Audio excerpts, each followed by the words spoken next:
जैसे हमारे यहाँ सड़कों के अगल बगल इतने इलीगल कंस्ट्रक्शन होते जाते हैं, इतने इलीगल स्ट्रक्चर खड़े हो जाते हैं, रिलीजियस स्ट्रक्चर भी हैं, नॉर्मल स्ट्रक्चर भी हैं, गैर सारे स्ट्रक्चर खड़े हो जाते हैं। ऐसा भारत में होता है, पाकिस्तान में भी होता है ऐसा, भारत पाकिस्तान बांग्लादेश में होता है। America, Singapore, China, France, Dubai में ऐसा नहीं होता। क्यों? क्योंकि हमारे देश में अवैध निर्माण को हटाना पहली बात तो बड़ा मुश्किल काम है। 10 साल मुकदमा चलने के बाद हटेगा, और हटेगा तो केवल अवैध निर्माण हटेगा, पेनाल्टी का कोई सिस्टम ही नहीं है। वहां तो जब स्ट्रक्चर हटाते हैं तो पहली बात तो जिससे स्ट्रक्चर हटाते हैं उसका पूरा रेंट लेते हैं। मान लीजिए जेसीबी लगाया तो जेसीबी किराए पे जितना पैसा लिया, जितना खर्चा आया वो पूरा ले लेते हैं जिसका स्ट्रक्चर था, और इसके अलावा $1-2 लाख और उसके ऊपर कास्ट इंपोज कर देते हैं, जिसे दोबारा कभी कोई आदमी हिम्मत न करे। आप लोगों के सामने ये सब बातें रखने का कारण ये है कि अभी आप नए हैं, यंग हैं, फ्रेश माइंड है, आप अभी लॉ कर रहे हैं, तो लॉ को आप राष्ट्र सेवा का माध्यम बनाइए, देश सेवा का माध्यम बनाइए। मैं ये नहीं कहता कि नहीं, जहां आपको पता हो कि ये गड़बड़ है उसका केस नहीं, केस तो लेना चाहिए, स्वाभाविक सी बात, आप नहीं लोगे कोई और ले लेगा। लेकिन जहां तक संभव हो सके सत्य के साथ खड़े होना चाहिए। न्यायपालिका की स्थिति बहुत बदहाल है, और मेरा यह मानना है कि भारत में जितने अपराध बढ़े हैं, भ्रष्टाचार बढ़ा है, अवैध निर्माण बढ़ा है, अवैध कार्य हो रहे हैं, चाहे वो किडनैपिंग हो रही है या अपहरण हो रहा है, जो भी हो रहा है, ऑर्गेनाइज क्राइम हो रहा है, उसका मूल कारण स्लो जस्टिस सिस्टम का है। माफिया एक दिन में नहीं पैदा होता। माफिया एक क्राइम करता है, वो अगर उसको पहले क्राइम पे ही 10 साल की सजा हो जाए या 5 साल की सजा हो जाए या 2 साल की सजा हो जाए, वो रिफॉर्म, फिर वो सुधर जाएगा, अगला क्राइम नहीं करेगा। लेकिन वो पहला क्राइम करता है, फिर दूसरा क्राइम करता है, फिर तीसरा करता है, 5वां करता है, 10वां करता है, तब जाके लोगों को फिर याद आता, अच्छा अच्छा ये तो अब तो क्रिमिनल हो गया है।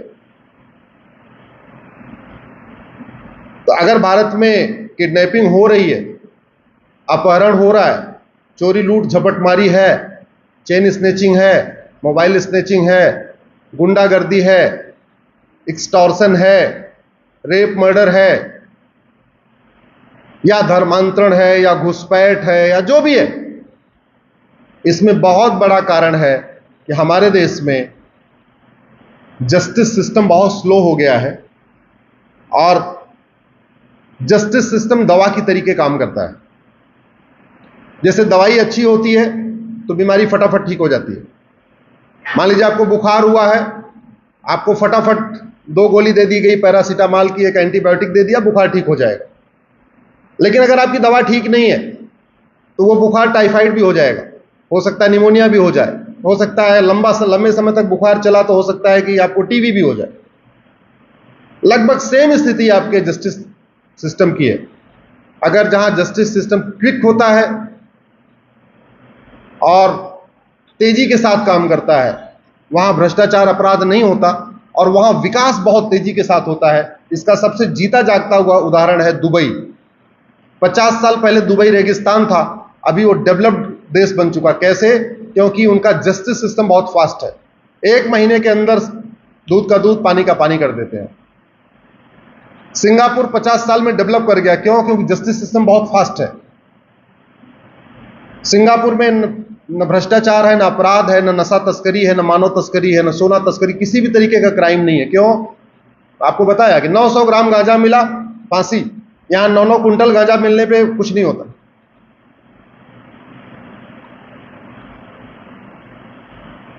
चाइना डेवलप कर गया, जस्टिस सिस्टम बहुत फास्ट है। कुछ दिन पहले चीन के कंपनी के जीएम ने जो ठेकेदार से उससे कुछ पैसा ले लिया था, सीधे फांसी दे दिया। कुछ दिन पहले वहां के कानून मंत्री ने कुछ घोटाला कर दिया था, सीधे फांसी हो गई।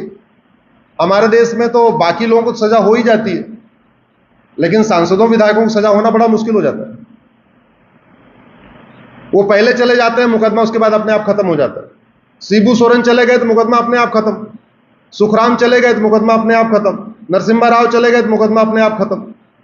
हमारे यहां उनके मुकदमा चलते ही नहीं। स्पीडी जस्टिस सिस्टम का एक मैं आपको एग्जांपल देता हूं, काम कैसे करता है। हमने द्विवेदी जी एक 2016 में पीआईएल फाइल किया सुप्रीम कोर्ट में। मैंने कहा कि भाई सांसद विधायक ये माननीय है, इनके लिए हर जगह विशेष व्यवस्था रहती है, इनको कोर्ट में भी वीआईपी व्यवस्था मिलनी चाहिए। जस्टिस गगोई यहां मैटर गया 2016 में, बोले आप क्या चाहते हैं? हमने कहा मैं चाहता हूं कि एमएलए एमपी के लिए स्पेशल कोर्ट बनाई जाए और इनका मुकदमा 1 साल के अंदर डिसाइड हो जाए। आपको ताज्जुब होगा, बहुत सारे सांसद विधायक एप्लीकेशन मूव करके बोले नहीं नहीं हमें ऐसी व्यवस्था नहीं चाहिए। मैंने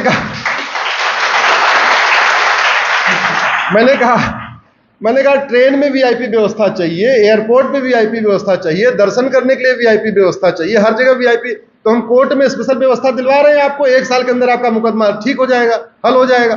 बोले नहीं चाहिए नहीं चाहिए। अतीक अहमद ने एप्लीकेशन फाइल किया, मुख्तार अंसारी ने फाइल किया, बहुत सारे गैंगस्टर आके उन्होंने एप्लीकेशन फाइल किया कि नहीं साहब ये न्याय सबको समान मिलना चाहिए, हमको स्पेशल न्याय नहीं चाहिए, हमारी अलग व्यवस्था नहीं चाहिए। बहरहाल उनकी एप्लीकेशन रिजेक्ट किया।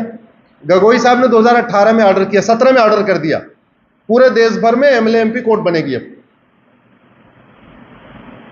1 साल लगा एमएलए एमपी कोर्ट बनने में, और जो मुकदमे इधर उधर चल रहे थे सबको ट्रांसफर करने में। आपके कानपुर में भी बन गई है, कर्णपुर में भी। तो 2018 से एमएलए एमपी कोर्ट ने काम करना शुरू किया। सुप्रीम कोर्ट ने ऑर्डर दिया इनका मुकदमा एडजर्न नहीं होगा, 1 साल के अंदर डिसाइड करना है। 1 साल के अंदर डिसाइड नहीं कर पा रहे हैं तो आपको कारण भी बताना पड़ेगा, आप डिसाइड क्यों नहीं कर पा रहे। पुलिस को डायरेक्शन है आपका इनको 3 महीने के अंदर इनकी चार्जशीट फाइल करना है। अब तक 225 सांसदों और विधायकों को सजा हो चुकी है, 225 सांसदों और विधायकों की सदस्यता जा चुकी है, केवल एक एफर्ट से। क्या कि इनका जस्टिस विद इन ईयर करना है इनको। अतीक अहमद को सजा हुई, बाद में अतीक अहमद के साथ तो एकदम परमानेंट सजा हो गई, लेकिन पहले अतीक अहमद को सजा हुई, मुख्तार अंसारी को सजा हुई, अफजाल अंसारी को सजा हुई, राहुल गांधी को सजा हुई। ऐसे 225 सांसदों और विधायकों को पिछले 5 साल में सजा हो चुकी है। तो अगर एक छोटा सा अच्छा इसका नतीजा क्या निकला? अब जो माफिया टाइप के लोग हैं वो सांसद विधायक नहीं बनना चाहते, क्योंकि वैसे तो उनका केस 20-30 साल चलेगा, 40 साल चलेगा, और अगर सांसद बन गए, विधायक बन गए तो उनका मुकदमा 1 साल चलेगा। और इतने उनके काम है कि अगर 10 मुकदमा है तो 2-3 में सजा तो हो ही जाएगी, तो फिर सांसद विधायक बनने कोई फायदा हुआ क्या? तो अब माफिया टाइप के लोग राजनीति में नहीं आ रहे। क्यों? केवल स्पीडी जस्टिस सिस्टम के कारण। कांग्रेस के मुख्य प्रवक्ता है रणदीप सिंह सुरजेवाला, आप गूगल करना, जितनी बातें मैं कहता हूं उसको आप गूगल करके बाद में देख लेना। सुरजेवाला के खिलाफ 23 साल पहले बनारस में एक मुकदमा हुआ था, और 23 साल से तक वो मुकदमा ठंडे बस्ते में रहा, उनके खिलाफ वारंट इशू नहीं हुआ। लेकिन 6 महीने पहले कांग्रेस ने उनको राज्यसभा भेज दिया। जब राज्यसभा भेज दिया तो उनका मुकदमा एमएलए एमपी कोर्ट में चला गया। अब वो भागे भागे घूम रहे हैं, क्योंकि बनारस की कोर्ट ने 2 बार वारंट इश्यू किया और नहीं आए तो तीसरी बार एनवीडब्ल्यू डिक्लेयर नॉन अवेलेबल वारंट घोषित कर दिया।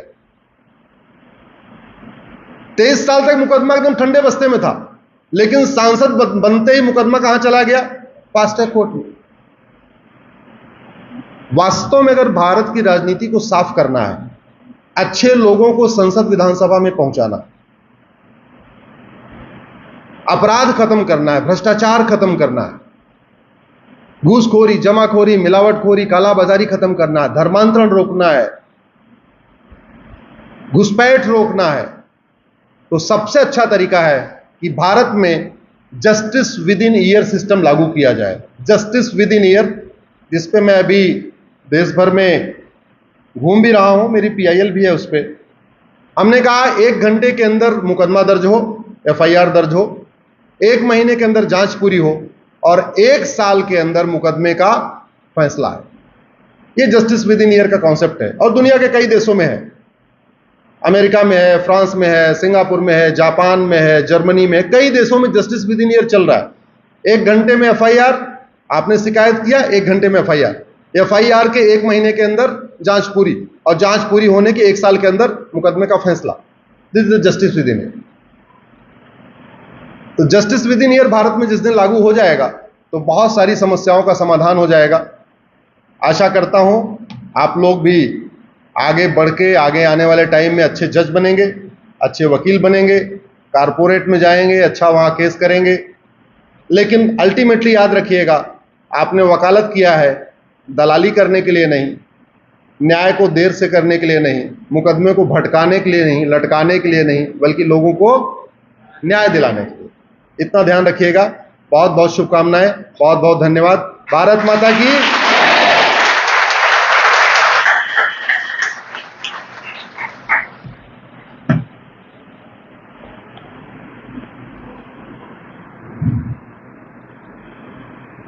Thank you so much, sir, for such an enriching discourse. I think that was the best lecture that we've received in the past 2-3 years of our journey in this institute. बहुत ही simple शब्दों में sir ने इतना अच्छा message हम लोग को दिया है। लॉ की बहुत ही सिंपल वर्ड्स में इतनी वैल्यू हम लोग को बताई है, और कैसे एक छोटा सा भी एफर्ट कितना बड़ा चेंज ला सकता है सिस्टम में, कंट्री में। Thank you so much sir, thank you so much. We now request respected Director Sir Dr. Shashikant Tripathi to kindly present the memento to our Chief Guest Shri Ashwini Upadhyay ji.